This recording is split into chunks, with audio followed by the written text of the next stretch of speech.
Kronologi satu keluarga janda kaya dibunuh tetangga, pelaku diamuk warga.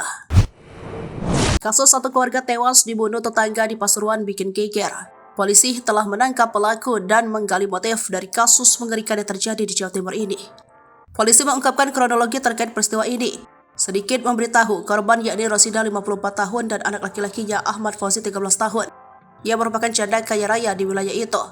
Ia adalah seorang janda yang kaya. Rosida baru saja tinggal pergi suaminya meninggal belum genap 1 tahun ini. Pelaku ini masuk ke dalam rumah korban sekitar pukul 9. Pelaku diduga kuat melompat pagar rumah korban. Las Kasatreskrim Polres Pasuruan Kota AKP Rudi Hida Jayanto, Sabtu 30 Desember 2023. Setelah masuk, pelaku langsung bergegas ke toko korban yang posisinya terpisah dengan bangunan rumah. Di sana dia menemui Rosida. Setelah melumpuhkan Rosida, pelaku ini masuk ke dalam rumah. Di musola dia mengetahui anak laki-laki korban. Saat itu juga pelaku menyerang korban. Namun kata dia, polisi belum bisa memastikan penyebab kematian korban. Menurutnya perlu ada hasil visum dan otopsi untuk memastikan penyebab kematiannya.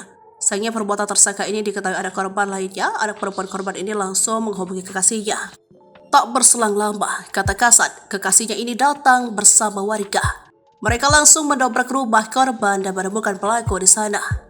Sebelumnya warga Jalan Imam Bonjol, Kelurahan Mandaran, Kecamatan Pangurajo, Kota Pasuruan mendadak geger di penghujung tahun 2023 pada Sabtu 13 Desember 2023 pagi. Ibu dan anak ditemukan meninggal dunia dan bersimbah darah di dalam rumahnya.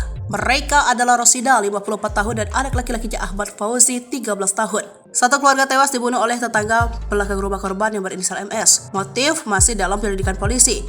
Kasatreskrim Polres Pasuruan Kota AKP Rudi mengatakan untuk motif pelaku masih belum diketahui pasti karena perlu pendalaman lebih lanjut. Menurut dia, pelaku sempat diamuk massa karena ketahuan menghabisi nyawa Rosida dan anaknya.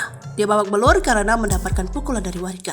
Download Tribun X sekarang, menghadirkan lokal menjadi Indonesia.